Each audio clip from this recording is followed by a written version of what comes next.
सदर इत्तेहाद तंजीमात मदारिस पाकिस्तान।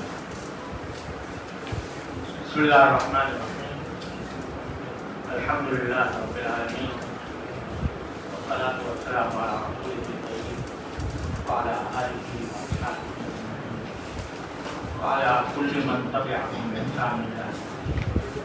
अम्मा बाद, हज़रत मौलाना मुफ्ती मुनीमुर रहमान साहब दामत बरकातुहु मिलालिया ने आज के इजलास में जो एलामिया मुरतब किया गया इत्तेफाक़ राय, इसमें मुसलमानों के तमाम मकातिब फ़िक्र के उलमा और दीनी मदारिस के सरबराहान शरीक हुए और अल्हम्दुलिल्लाह इस वक्त भी आपके सामने मौजूद हैं। और असल बात यह है कि दीनी मदारिस के बारे में जो मुल्हिदीन और सेकुलर किस्म के लोग हैं वो तो मनफी प्रोपेगेंडा करते ही रहते हैं, लेकिन अफसोस है कि हमारी रियासत के जिम्मेदार इदारे, अस्करी इदारों के अंदर भी बड़ी ज़बरदस्त गलतफहमियाँ पाई जाती हैं और उनका इजहार पिछले दिनों ISPR के सरबराह साहब ने किया, जो आप हज़रात को मालूम है। सबसे अहम बात यह है कि वो शिकायत करते हैं कि 50% मदारिस का कुछ पता नहीं कि कौन चला। ये शिकायत उन हज़रात की तरफ से आ रही है जो ज़मीन के अंदर छुपी हुई सुरंगों का भी पता लगा लेते हैं और उनका हवा में उड़ते हुए परिंदों के पर गिन लेते हैं, लेकिन उनको ये मालूम नहीं कि 50% के मदारिस कौन चला। दर हकीकत उनका एक तरह से इल्ज़ाम ये है कि मदारिस किसी कानून के तहत रजिस्टर्ड नहीं है। उसकी मैं हकीकत आपके सामने बयान करना चाहता हूँ। सारे मदारिस दीनिया जब से कायम होना शुरू हुए हैं वो सोसाइटीज एक्ट के तहत दर्ज होते थे, रजिस्टर होते चले आ रहे हैं और उसमें कोई तशवीश नहीं थी, कोई परेशानी नहीं थी। तमाम मदारिस उसके तहत रजिस्टर होते थे। एक ज़माने में हुकूमत की तरफ से दीनी मदारिस की रजिस्ट्रेशन बंद करने का ऐलान हुआ और उसके नतीजे में उस कानून के तहत रजिस्टर करना बंद कर दिया। हजार कोशिशें की जा रही हैं कि किसी तरह रजिस्ट्रेशन हो, लेकिन पाबंदी हमारी तरफ से नहीं है। हमारा मुतालबा है कि रजिस्टर किया जाए, लेकिन हमें प्रोपेगेंडा ये किया जा रहा है कि ये मदारिस रजिस्टर नहीं है। इसलिए रजिस्टर नहीं है कि हुकूमत ने पाबंदी आयद की और उसकी वजह से उनकी रजिस्ट्रेशन बंद हो गई। न सिर्फ रजिस्ट्रेशन बंद हो गई, जैसे कि हज़रत मुफ्ती साहब ने बयान फरमाया कि दीनी मदरसों के बैंक अकाउंट बंद कर दिए। आप ये बताइए कि बैंक अकाउंट बंद करने का नतीजा सिवाय इसके क्या होगा कि मदारिस कैश डीलिंग करें और कैश डीलिंग करके मुझे पता न चले कि उनके पैसे कहाँ से आ रहे हैं और कहाँ खर्च हो रहे हैं। हमारा हमेशा से मुतालबा ये रहा है कि हमारे मदारिस के बैंक अकाउंट खोले जाए, उनको मेंटेन करने दिया जाए और इस तरह मदारिस में आने वाले पैसे वो शफाफ तरीके से आए, शफाफ तरीके से खर्च हो। हमने इस बात की भी बार बार ज़मानत दी है कि अगर किसी मदरसे में कोई ऐसी बात जो गैर कानूनी हो रही हो या खुदा ना करे किसी रियासत के खिलाफ कोई जासूस वहां आकर बना ले रहा हो, हमारे विफाक उसके ऊपर फौरन कार्रवाई करने के लिए तैयार है और हमने की भी है जहां ऐसा हुआ। और ये सिर्फ मदारिस में नहीं है, कॉलेजों में, यूनिवर्सिटियों के अंदर भी ऐसे अनासर घुस जाते हैं और उसमें भी दहशतगर्द अंदर दाखिल हो जाते हैं। लेकिन उसका मतलब ये नहीं होता कि कॉलेजों को, यूनिवर्सिटियों को बंद कर दिया जाए, उनको रजिस्ट्रेशन खत्म कर दी जाए, उनके बैंक अकाउंट बंद कर दिए जाए। लेकिन मदारिस के साथ जो सलूक है कि चूंकि इक्का दुक्का चंद मदरसों के अंदर कुछ ऐसे वाकयात हुए हैं तो उन्होंने कह दिया कि 50% मदरसों का कोई हमें अता पता नहीं है कि इसको कौन चला रहा है, किस तरह चला रहा है। कैसे पता होगा जब आप उसको रजिस्टर नहीं करते, जब आप उसको बैंक अकाउंट नहीं खोलते, اور جس کے ذریعے آپ کو یہ پتہ چلے کہ پیسے کہاں سے آ رہے ہیں اور کہاں خرچ ہو رہے ہیں۔ یا بتائیے کہ کوئی ادارہ جو ایسا ہو کہ جس کو بینک اکاؤنٹ جس کے بند کر دیے گیا ہو، وہ کس طرح اپنے معاملات کو شفاف رکھ سکتا ہے؟ ایک بات۔ دوسری بات، یہ پروپیگنڈا بہت شد و مت کے ساتھ کیا جا رہا ہے کہ مدارس کے اندر عصری علوم نہیں پڑھائے جاتے، اور یہ سب سے بڑا داغ ہے جو مدارس کے اوپر آج کیا جا رہا ہے کہ اس میں عصری علوم کی تعلیم نہیں ہوتی۔ پہلی بات تو یہ ہے کہ ملک میں 2.5 کروڑ انسان جو ہیں جن کو الف با تا نہیں آتی، خواندگی کی شرح ہماری انتہائی نیچے گری ہوئی ہے، اس کے بارے میں آپ کو فکر نہیں ہوتی کہ وہ جا کے عصری علوم پڑھیں، ریاضی اور سائنس پڑھیں۔ لیکن جو مدرسے کے اندر علوم دین حاصل کر رہے ہیں، علم قرآن، علم حدیث حاصل کر رہے ہیں، ان کے بارے میں آپ کو یہ فکر ہے کہ پہلے یہ عصری علوم پڑھیں پھر آگے جائیں۔ 2.5 کروڑ انسان بغیر تعلیم کے پھر رہے ہیں، ان کی آپ کو فکر نہیں ہے، لیکن مدارس کے اوپر یہ زور ہے کہ ایسی تعلیم کو نہیں دیتے۔ حقیقت یہ ہے کہ مدارس میں ایسی تعلیم دی جا رہی، اور ہم خود اپنی دینی ضرورت کے تحت ہم ایسی تعلیم دے بھی رہے ہیں، اور اس کو آگے بڑھانے کے لیے پورا پروگرام ہم بنائے ہوئے ہیں اور بڑھا رہے ہیں، تاکہ جب کوئی آدمی دارالعلوم سے یا جامعہ مدرسے سے فارغ ہو جو ایک طرف علوم اسلامیہ کا پوری طرح حامل ہو اور دوسری طرف حالات زمانہ سے باخبر ہو۔ لیکن خوب سمجھ لیجیے کہ دنیا کے اندر کوئی ادارہ یہ نہیں ہو سکتا کہ سارے علوم ایک آدمی کے اندر جمع کر دیے جائیں، وہ ڈاکٹر بھی ہو، وہ انجینئر بھی ہو، وہ عالم بھی ہو اور وہ لائر بھی ہو، یہ نہیں ہو سکتا۔ دنیا کے اندر ہر علم کی قسمیں ہیں، اس کے اندر اسپیشلائزیشن ہوتی ہے۔ تو اسی طرح دینی مدارس جو ہیں وہ اسپیشلائزڈ ہیں اسلامی علوم کے اندر۔ آپ دیکھیں کہ کوئی کالج، کوئی مدرسہ، کوئی اسکول، کوئی یونیورسٹی حافظ پیدا کر رہی ہے، حافظ قرآن۔ جب رمضان کے اندر تراویح کی ضرورت ہوتی ہے، کیا کسی مسجد کو آپ نے کبھی اعلان کرتے ہوئے سنا کہ ہمیں حافظوں کی ضرورت ہے، حافظ لے کر آؤ؟ یہ سارے حفاظ جو پورے پاکستان کے اندر تراویح پڑھاتے ہیں، یہ کہاں سے پیدا ہو رہے ہیں؟ کسی کالج سے، کسی مدرسے سے، کسی یونیورسٹی سے؟ یہ مدارس سے پیدا ہو رہے ہیں۔ آپ یہ جانیے کہ اگر کوئی شخص کسی کو معلوم کرنا ہو کہ کوئی مسئلہ نکاح کا، طلاق کا، بیع و شراء کا جائز ہے، حلال ہے، حرام ہے، اس کو بتانے کے لیے کوئی انتظام کسی کالج میں، کسی یونیورسٹی میں ہے؟ لیکن کسی کالج، کسی یونیورسٹی، کسی اسکول میں انتظام نہیں ہے۔ لیکن دینی مدارس ہیں جو واحد یہ خدمت انجام دے رہے ہیں، ایسے علماء تیار کر رہے ہیں جو وقت پر لوگوں کو شریعت کا حکم سے آگاہ کر سکے اور لوگوں کو بتا سکے کہ شریعت کا حکم کیا ہے۔ یہ خدمت انجام دے، یہ اس کے لیے اسپیشلائز ہے۔ ان سے یہ کہنا کہ تم انجینئر کیوں نہیں بنتے، تم ڈاکٹر کیوں نہیں بنتے، تم لائر کیوں نہیں بنتے، یہ ایسا ہی ہے جیسے کسی انجینئر سے کہا جائے کہ تم ڈاکٹر کیوں نہیں، اور کسی ڈاکٹر سے کہا ہے کہ تم انجینئر کیوں نہیں۔ یہ سوال بار بار ہمارے سامنے رکھا جاتا ہے، اس کا بار بار جواب دے دیا جا چکا ہے۔ ایک بات میں آپ کو یہاں پر یہ بھی عرض کر دوں کہ پچھلے دنوں رجسٹریشن کے سلسلے میں ہم نے اپنے بیان میں بھی یہ بات کہی ہے کہ رجسٹریشن کے سلسلے میں خود ہماری براہ راست آرمی چیف صاحب سے ملاقات ہوئی، وزیر اعظم سے ملاقات ہوئی۔ وزیر اعظم نے ایک مسودہ قانون پر دستخط کر دیے۔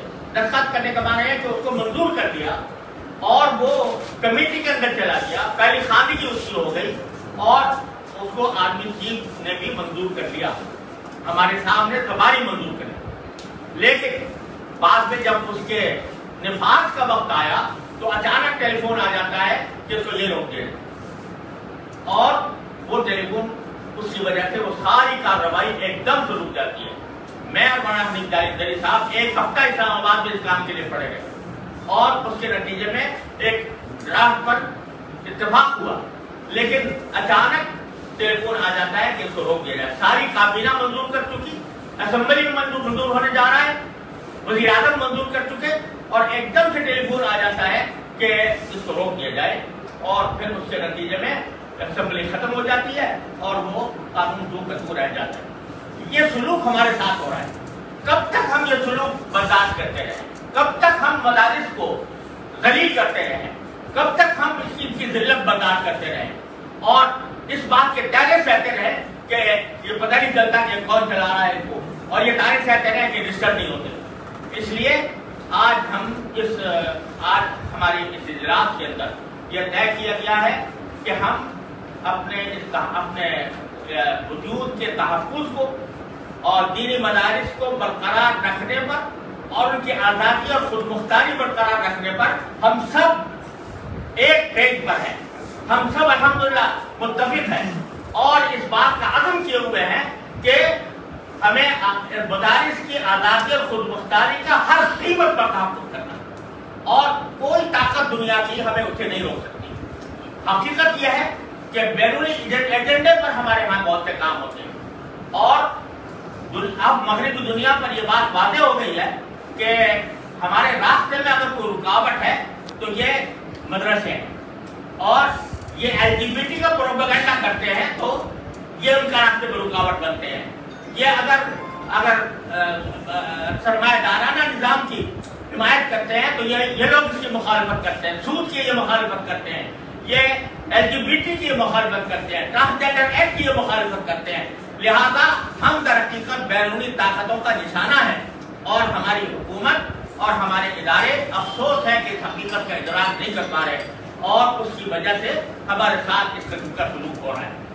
और आज हम इस सलूक पर सरापा एहतजाज है, और ये समझ लीजिए कि किसी शख्स को या किसी इदारे को एक हद तक ही दबाया जा सकता है।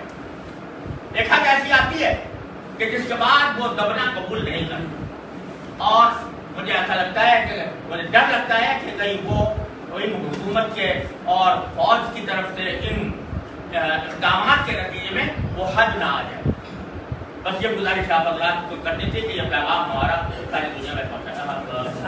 सवाल आपसे ये है कि इससे पहले भी बहुत दफा ये चीज़ हुई है। ये आपके सामने मुख्तलिफ लोग बैठे हुए हैं, जो कोई सवाल करे पहले पूछ ले कि सवाल करें। ठीक है, आपसे सवाल है, इससे पहले भी कई दफ़ा ये चीज़ सामने आई है कि मदारस जो है उनके ऊपर पाबंदी की बातें भी हुई हैं, तो मदारस को बदनाम करने के लिए तरह तरह की बातें जो वो सामने आई। इसी आज भी आप जिस PDISP का बयान लेकर सामने आए, इनकी तरफ से भी इसी तरह मदारस के हवाले से कहा गया है, और आप लोगों ने इसी तरह प्रेस कॉन्फ्रेंस करते हैं, खासतौर पर हनीफ भाई जो है विजय और मुफ्ती साहब तो ये करते रहते हैं, लेकिन उसके बावजूद 2-4 दिन ये होती है शोर शराबा, तो उसके बाद फिर चुप होकर बैठ जाते हैं। कोई हल नहीं आज तक निकाला गया कि क्या मदारस के खिलाफ इस तरह की ज़बान जो बोली जा रही है उसको किस तरह से बंद किया जाए। देखिए, हमने जहाँ तक जितने तरीके मुज़ाकरात के ज़रिए, बातचीत के ज़रिए, मुफ़ाहमत के ज़रिए बात समझाने के जितने तरीके हो सकते हैं वो हमने अल्हम्दुलिल्लाह कोई कसर नहीं छोड़ी। वज़ीर आज़म से, काबीना से, आर्मी चीफ से, फौज के बड़े नुमाइंदों से और छोटे नुमाइंदों से हमने अपना नुक्ता खुलकर बयान किया है, अपनी शिकायतें वाज़ेह की हैं और अपने दलाइल दिए हैं। दलाइल के मैदान में उनकी तरफ से कोई जवाब नहीं आता, किसी हमारी दलील का उनके पास कोई जवाब नहीं होता, बस उसको लटकाने की बात की जाती है कि अच्छा ठीक है देखेंगे, हो जाएगा हो जाएगा। बार औकात यह बात ज़बान इस्तेमाल की जाती है, तो बार औकात ये कहते हैं भाई ठीक है आज नहीं तो कल हो जाएगा। इस तरीके से उसको लटकाया जाता रहा है। और मैं जो आपको वाक़या सुनाया कि हमने बराह रास्त DGC से, आर्मी चीफ से और इन सब से मुलाकातें की, पहले वज़ीर आज़म से हो चुकी थी, क्या हो चुकी थी सब बात, लेकिन हमसे कहा जाता है कि हो गया और फिर बाद में चलता है कि नहीं। तो हम क्या करें, हमारे पास क्या, आप बताइए क्या बेकार है। अच्छा, इसी बयान की आड़ में अगर दोबारा कहीं ऑपरेशन शुरू होता है मदारस के, तो क्या लाहेअमल क्या होगा? देखिए, ऑपरेशन देते हैं, ऑपरेशन भी करना कोई आसान काम नहीं है। यह ऐसी सख्त जान है कि इनके खिलाफ जो ऑपरेशन करेगा वो 10 मरतबा सोचेगा, 1000 मरतबा सोचेगा, तब उसको जरूरत नहीं होगी कि वो ऑपरेशन करे बदमाशों के खिलाफ। इंशाअल्लाह। जी मंजर जी, मेरा नाम है। सवाल ये है कि सबसे अहम शख्सियत से आपकी बातचीत हो गई है और फिर भी मसला हल नहीं हो रहा, तो रियासत कौन चला रहा है? ये सवाल जो है जवाब चल रहा है। आप आइए, हुजूर वाला यही तो हमारा सवाल है कि जो आलम शुहूद में और आलम ग़ियाब में फैसला कुन मराकिज़ हैं, उनसे जब बात हो जाती है तो फिर जब रुकावट कोई आलम ग़ैब से नाजिल होती है तो किधर से नाजिल होती है? उसके बारे में नहीं बताया जाता। और जैसे मैं हमने स्टेटमेंट में बताया है कि जब उम्मत को फतवे की जरूरत होती है, कहता नहीं आपके पास पंचायती काउंसिल है, राष्ट्रीय इदारे हैं, तो मैं उनसे फतवा पूछेंगे मार्केट में उसकी वर्थ क्या है, उस वक्त फिर इन फकीरों के पास आते हैं। और यकीन जाने कि एक बार नहीं 4 6 बार चल कर आते हैं, तब हमें पहचानते हैं। और अब अचानक जो है हम नामालूम है। अच्छा, मदारिस के वजूद को मान रहे हैं कि 50% मदारिस बरसरे ज़मीन है, लेकिन उनके चलाने वालों को पता नहीं। इसलिए पूरे पाकिस्तान के मदारिस को चलाने वालों के नुमाइंदे यहाँ बैठे हुए हैं। तो अगर किसी को किसी मदरसे में पता नहीं है तो फिर रब्ता करके बता दीजिए। वैसे जो सवाल एक मिनट, जो सवाल आपने किया है ये पूरी कौम का सवाल है, यही सवाल हमारा भी है। जब हमारे बारे में ये कहा गया कि 50% मदारिस का पता नहीं कौन चला रहा है, तो फ़ौरन मेरे ज़हन में जो बात आई वो ये कि यहाँ ये भी बता दें कि मुल्क कौन चला रहा है, वो भी पता है या नहीं पता। उस्मानी साहब, मेरा सवाल आपसे ये है कि आपने जैसे फरमाया कि आपकी मुख्तलिफ बार तमाम हुकाम से मुलाकात हुई, असली जो है हुकाम उनसे भी रब्ता आपका हुआ, आपकी सुनवाई कहीं नहीं हो रही, आपसे बात की जाती है, उस पर अमल दरामद नहीं होता। दूसरी जानिब अगर ऑपरेशन की सूरत बनती है तो क्या तसादम की तरफ सूरत नहीं चली जाएगी? फिर देखिए, हम तसादुम चाहते हैं, हम आखिर वक्त तक इस बात की कोशिश करते रहे हैं कि तसादुम की नौबत ना आए। लेकिन जब किसी को इतना दबाए कि उसके बाद कोई रास्ता न रहे, तो हमारे पास एक सौदा का शेर है, पता नहीं आपने सुना है कि बाजी अगर न जीत सका सर तो हो सका, तो वो हम उस पर बात मजबूर हो सकते हैं। क्या करें? अगर कोई हमारी सरमाई नहीं होती तो फिर हम नहीं चाहते कि फसाद हो, लेकिन अगर हमें मजबूर किया गया और दीवार से लगाया गया तो फिर इसके सिवा हमारे पास कोई चारा नहीं होगा कि हम भी अपना सर खोले मैदान में आए। हदीस पाक में है, वला ततमन्नु लिक़ाअल अदुव्वि फ़इज़ा लक़ीतुम फ़स्बिरु, कि अपने मुखालिफ से तसादुम की टकराव की तमन्ना न करो। जैसे ये हमारा ऑप्शन नहीं है, लेकिन अल्लाह के रसूल ने फरमाया कि फ़इज़ा लक़ीतुम, जब तुम्हारा सामना हो जाए तो फ़स्बिरु, फिर साबित करो।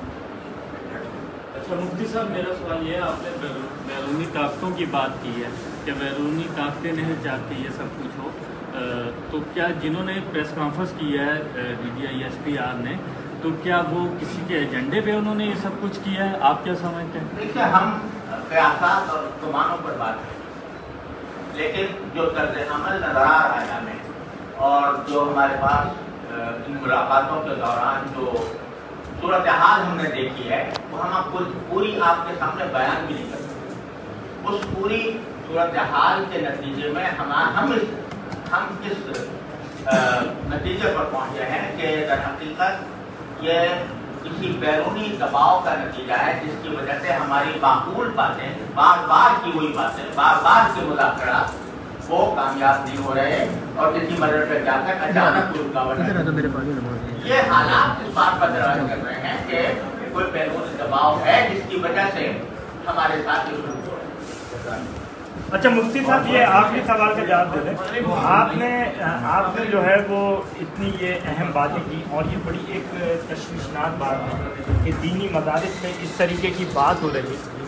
मुल्क के हालात भी आपके सामने, मईशत के भी, लॉ एंड ऑर्डर के भी, और आप खुद भी एक बड़ी सोच रखते हैं, तो इन हालात में मुल्क को कहाँ देख रहे हैं? देखिए, हम सियासी लोग नहीं, हम जो है तालीम, इस वक्त हम तालीम और मदारिस के मौजू पर बैठे हैं। जो आप सियासत का जो सिलसिला गर्म है और जिस तरह मुल्क इस तरफ जा रहा है, उसके लिए हमें इस वक्त मौका नहीं है कि उस पर हम कोई तवील गुफ्तगू कर सकें। लिहाजा हम सिर्फ मदारिस की हद तक आज आपसे गुफ्तगू करने के लिए बैठे हैं, और हम अपना टुकड़ा आपको सुनाने के लिए बैठे हैं, और ये टुकड़ा हम चाहते हैं कि पूरी कौम सुने और पूरे काम के साथ ये बात जाए क्योंकि हमारे खिलाफ प्रोपेगेंडा किया जा रहा है, हमें बदनाम किया जा रहा है, हमारी हक़ाइक़ को मस्ख़ किया जा रहा है। इसलिए हमें ज़रूरत पेश आई कि हम ये प्रेस कॉन्फ्रेंस करें और ये एलामिया जारी करें। मुल्क के बेशुमार मसाइल हैं, सियासी मसाइल, माशी मसाइल, अंदरूनी मसाइल, बैरूनी मसाइल, बेशुमार मसाइल, लेकिन उस पर अब आप मुख्तसर वक्त में सब पर गुफ्तगू सिर्फ एक बात अर्ज कर दूं कि हज़रत ने अजीब तालीम का जिक्र किया। ये तो मैं ये बात अर्ज करना चाह रहा हूँ कि जो हज़रत ने अभी अजीब तालीम का मदारिस में यानी जनरल एजुकेशन का जिक्र किया, तो हालिया जो इम्तिहानात हुए हैं मुख्तलिफ बोर्डों में मैट्रिक के मदारिस के तलबा ने अल्हम्दुलिल्लाह उसमें पोजीशनें ली हैं और कई बोर्डों में तमाम पोजीशनें मदारिस के तलबा ने ली हैं। हज़रत से दरख्वास्त से दुआ करें। اللهم لك الحمد حمدا دائما مع دوامه، لك الحمد حمدا خالدا مع حدوده، ولك الحمد حمدا لا منتهى له دون مرجيته، ولك الحمد حمدا لا يريد قائله الا لقاء، ولك الحمد حمدا عند طرفة كل عين وتنفس كل نفس. اللهم صل على سيدنا ونبينا وحبيبنا ومولانا محمد النبي الامين وعلى آله وأصحابه أجمعين وعلى كل من تبعهم بإحسان إلى يوم الدين. يا الله ربنا ظلمنا أنفسنا وإن لم تغفر لنا وترحمنا لنكونن من الخاسرين. یا اللہ، یا رحمان، یا رحیم، یا کریم، اپنے فضل کرم سے ہمارے تمام گناہوں کو معاف فرما۔ یا اللہ، ہم جس شامت اعمال میں گرفتار ہیں، اللہ ہمیں اس شامت اعمال سے جلد از جلد نکال دیجیے۔ یا اللہ، اس میں جو ہمیں کرنے کا کام ہو کرنے کی توفیق عطا فرمائیے۔ یا اللہ،